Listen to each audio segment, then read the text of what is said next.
All right. Well, going back to more current times, Top Gun Maverick, because everybody's going to want to talk about this. I mean, for the modern era, right? I mean, it is the pinnacle. Devotion's good too. We'll talk about that too. But I mean, it rejuvenated everybody's like love of military aviation and post COVID and all that stuff. What was it like, planning this when so many sequels, everybody's like, it can't work. It can't work. I mean, working with Tom Cruise, who's a pilot, who is probably hands-on with some of this stuff. Like, talk about that kind of stuff. I mean, I guess I'll tell you really quick how my involvement on the movie was a Hail Mary. I was flying camera jets for a long time, like a Lear 25, which is a really cool Learjet with a vector vision in it. So pretty antiquated technology, similar to what Clay Lacey used to have. And I did a lot of DoD stuff with that. So I became kind of the camera jet guy. I started flying that at 21. And then I was on set with Tom on like a Jack Reacher movie, and he'd known my dad and I a little bit from movie industry. And he knew I was a jet guy, and we were walking back to base camp from a shot. And he goes, Kev, one day we're going to make Top Gun, 2. He didn't know it was going to be called Top Gun Maverick. And he said, when we make it, we need better technology, and it's all got to be real. I want it all to be real. And then, squirrel, somebody called him and he's gone. And I'm like, it was like one of those nuclear explosions went off in my head. And I was like, oh my God, did Maverick Mitchell just like tell me we're going to make this movie one day again? And like from that moment, I never stopped. Like I was like making, drawings of these jets I thought we could put together and build and what was available. And everything just happened for a reason. The shot over came out. It's a helicopter gimbal. We modded it for jets. I acquired one with a partner of mine, and I found Randy Howell with the Patriot Jet team who had extra L-39s and made a deal with him and said I would try to bring in work and, I'd like to be type rated in the airplane to fly it. And for some reason he believed me and let me do it. And all these people trusted me, and I made this jet called the Cinejet, and I didn't know I was going to get any work for it. In fact, the first customer was Delta Airlines to use it, which was great because I wanted to make sure it worked good and we didn't know it was going to work. And it was super successful on that shoot. And I get a call one Sunday from this guy named Tommy Harper, who at the time was the producer of the movie.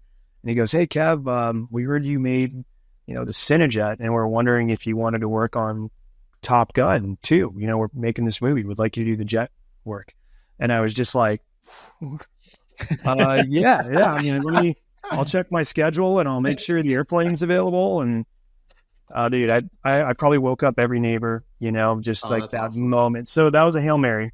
I got lucky to be on the movie, and then my role just expanded from there. Became the aerial coordinator for the whole thing, flew all the helicopter, camera jet stuff.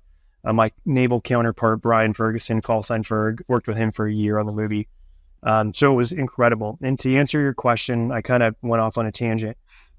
Tom brought us in one day. We were at Naval Air Station Lemoore. Very early. Yeah, more guy. Yeah, West Coast, Best Coast, baby. After going to all the bases, Lemoore's the bottom of my list. Like it's I know. The last one I want to go to. I know. Like Whitby, San Diego. Yeah, secrets out. Yeah. Anyway, we were gathered in a room, and he kind of gave a little like pep talk to the crew when we were getting started. And he's like, "Guys, we're at a disadvantage. We're making a sequel, and everything we do on this movie has to be perfect. Literally has to be perfect. And if it's not, we're going to keep going until it is." And like, you knew right out of the gate, it was going to be like, all right, we're going hard. Like, we have to make this movie as good as it can be. And we did that very thing. We would reshoot things, and we go shoot something and watch air to air footage and be like, yeah, that's awesome. We can do it better. Now we know we can do this. And we would go do it again. And no movie does that. They're usually constrained by budgets, and the producers are like, no, we're done. You're off the clock. We're going to take that. But there was no way. We were just going to. Didn't the Navy though did dedicate some resources for that movie, right? Yeah, absolutely. I mean, they paid dearly, by the way. I don't know if that's the government accountability office or what, but there was nothing we didn't have to pay for. If we had to turn the boat, we'd have to pay for that. So I'm like contracted to have to remind people that. But we would get assets, and a lot of time, with these are backup assets, the Navy has a full-time job to do, and they were doing a full-time job at that time. So, Ferg did an amazing job. He'd have a whole calendar laid out, support pilots, support crew, different F-18s, and all of a sudden Tom and the director would be like, you know what, we need to shoot that tomorrow because the light looks better. You'd see Ferg kind of look over and he'd plug something into the side of his computer and start like redirecting satellites, and somehow things would show up. He'd like make it work. But that's, we call that, the creative freedom, moments of opportunity. If you go in too regimented, it's really hard to come out with a really good product. We kind of talk about that stuff all the time. We brief to the nth degree. We know what we want to do, but unless you're prepared for something you didn't prepare for, contingency plan, you're not going to be as successful. And that happens all the time when we're in the air. It's like we're filming here and then there's like a ray of light right there. And we're like, guys, let's go there. That looks awesome, right? So anyway. So was did it you something guys... you had to... Sorry, go ahead. Was it something you had to tighten down? I mean, because this is new technology, right? So you're probably thinking we can be more realistic, have jets farther apart. Was it something you had to get closer and closer until you're like, that's perfect? Or did you already kind of know you had to start out closer?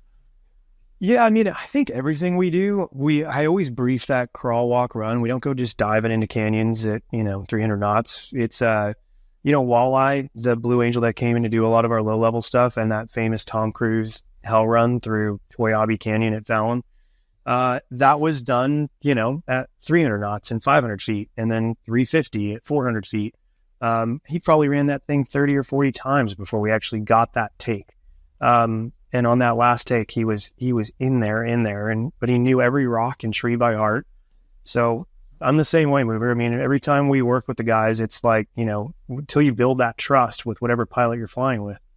That is something different. I do want to mention that. I know on the first Top Gun, the 1986 Top Gun, the movie was kind of mostly flown by a couple of naval aviators and some guys that did some, help on it, with coordinating it. This one was a little different. Ferg and Chris Papiano, call sign Pops, I think he was the CO for Top Gun up there when we were working. They really did a good job opening this up. We had JOs flying for us out of 122, out of Lemoore. We had different squadrons working on Top Gun. We had a Growler squadron helping us up in Whidbey. We had, Bros, Top Gun guys flying us. We had instructors flying us. We brought in a lot of different pilots. Now that's a bit of a disadvantage when you're talking to me, because you start building the trust with somebody, and now you're going out and we know each other. I know exactly how I was going to fly. He trusts me. When you get a new pilot, you're kind of starting from ground zero. The one thing I'll say though is they were all pretty awesome. And as soon as we flew together once or twice, it's probably similar to you guys. You're like, okay, I know this guy. I get how he flies, how he talks. So I don't think we ever really had to back off much of anything. It was more just we had the proper buildup for every sequence. And we never really got anything on we got some first takers. But it was always like, if we were doing a stunt, whatever that might have been, we built into that until it was extreme as it can be. And we weren't going to die. We weren't going to break anything. There was a little bit of safety factor, and that was it. That was the take. That's the one in the movie. So did you guys primarily operate out of Lemoore and then just like fly over to 2508 and then fly up to Fallon? Or did you guys actually operate out of Top Gun up in Fallon? That's kind of a cool question. We were all the way out of like North Island all the way to Whidbey. Oh, wow. We went where the story took us. For our initial, nav hops and training sorties and stuff, we started at Lemoore. A lot of the movie was filmed down in San Diego, North Island. Tons of the movie was out of Fallon, and the final act was out of Whidbey. You won't see any Whidbey in the movie, but what you see is the Pacific Northwest, the Cascade Range, the $1 Million Road, if you will. And Whidbey was our base for that. So, kind of a funny story. When the movie started, we didn't have our clearance to get the L-39 on Fallon yet. There's a lot of paperwork. They're called DD forms. A lot of politics to get all that done, paperwork. And we were hustling. We were trying to get it done. It was time to get started. We needed to get started. So we came up with a plan that I would operate out of this little airport that was south of Fallon. Where do they do the F-117 testing and stuff? When I'm just forgetting. Tonopah test ring? Yeah. But I didn't get to go to like the proper DOD Tonopah. There's like another civilian Tonopah that's like a runway and an old hangar in the middle of nowhere that they did some stuff too.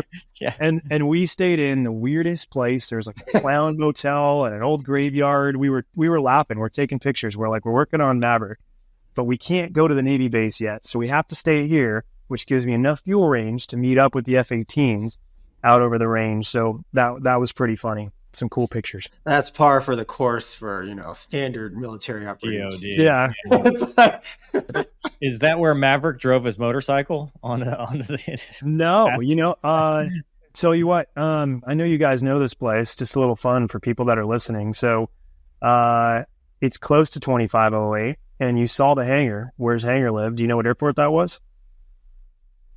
No, but close to ever China since Lake. then, I want an Airstream. That's China Lake? P-51. It's close to China Lake. It's in Kern, California, civilian okay. base. Yeah. And that is an old, legit World War II hangar. There's cool pictures of it. And they transformed it to be Mav's garage hangar house thing, That's which was awesome. honestly really fun to walk through. There was a lot of nights at the end of the day where everybody was gone and we would just walk through Mav's set hangar. And all that was there. The bike was in there. All the bikes were hanging. All the memorabilia, pictures of Goose.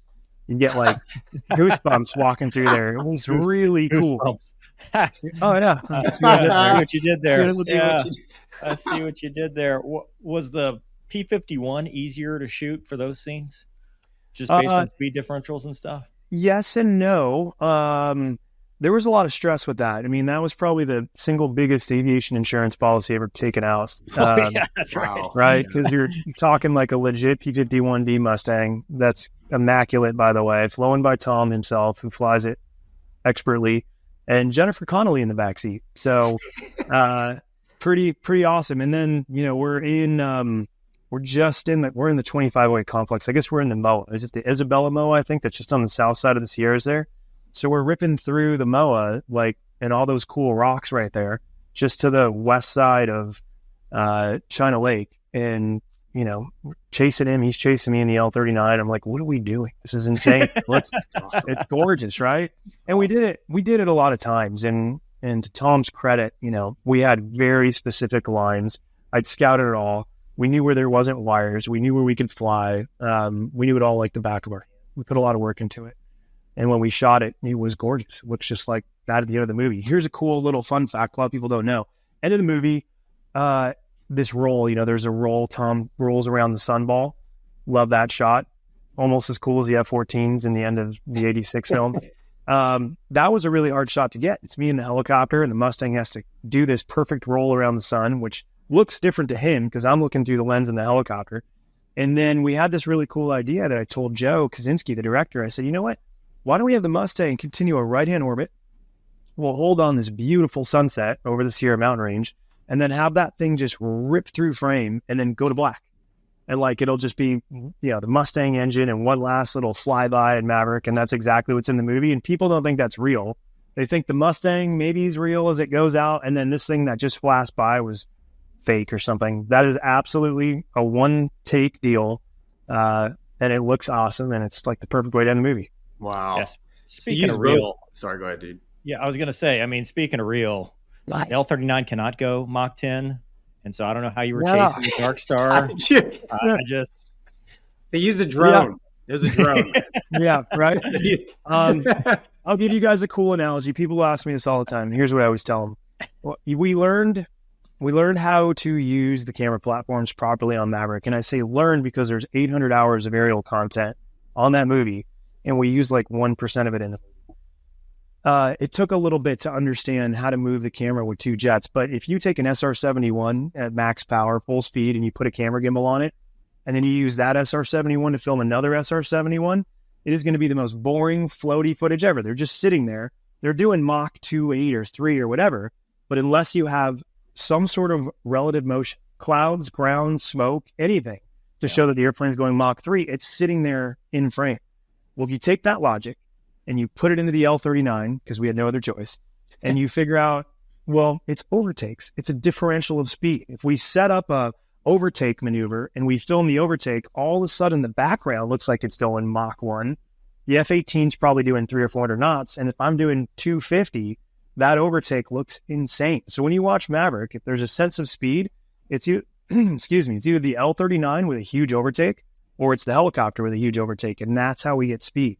The only time in the movie that you want to be in formation, because it's usually boring, is if you're telling a story point. So if you watch the movie, anytime you're seeing the actors in the airplane, or there's conversation, or there's a flight of two, That's the only time we're really ever formed up, because we're just trying to show the audience where you are in space. That's another hard battle, is like, you guys might understand if you're listening to the comms and you know they're in the range, you kind of understand, you're going to build a mental picture for maybe what's going on. But the general public, no clue, right? So you have to use the aerials to help kind of tell the story about where everybody is and what's going on, or else none of that makes sense. So in the Blue Angels, when you were filming that, you were kind of in and around their normal demo. But when you did Maverick and you're flying with different pilots on different days, I'm curious, who, like, were you guys essentially the flight lead, or, you know, I guess who was the lead? Depends on the shot. On a lot of times we would lead exchange right in the middle of the shot. Okay. You know, if we're trying to do a big overtake and we're doing an overtake in a canyon, that got interesting, but it worked so well. Like, I'd go ripping into a canyon, I say ripping. So it, you know, scorching L-39 speeds of 300 knots, which was after I dove in. Mach 0.5. Yeah, there you go. we would set a rhino up that I'd be lead, right? And I'd hold one side of that canyon, and they would come smashing in behind me, and it's basically a lead swap. They're like, all right, we got you, tally. I'd call action, and they'd roll in, and they'd go, all right, overtaken in 3, 2, 1. And I'd see him pop out the nose, and I'd go, you got the lead. And so that simple maneuver, it sounds simple, but the camera operator sitting in the back ejection seat in the L-39, who's like in a cocoon, I don't know how he doesn't get sick. That's Michael. He's on the sticks, and he's watching this L-39 come down this canyon and then rip past us. And that creates tons of movement. So that's how we got the energy. To answer your question, it's about mix. Sometimes I was flying lead. Sometimes they were flying lead. You know, for the pop maneuvers, when they're doing the training exercises and they're trying to pop and then throw the bomb on target, a lot of that stuff was like a look back. Like the L-39 would be flying, and I'd stick them under like a refueling position, like a 6 o'clock, like a slot.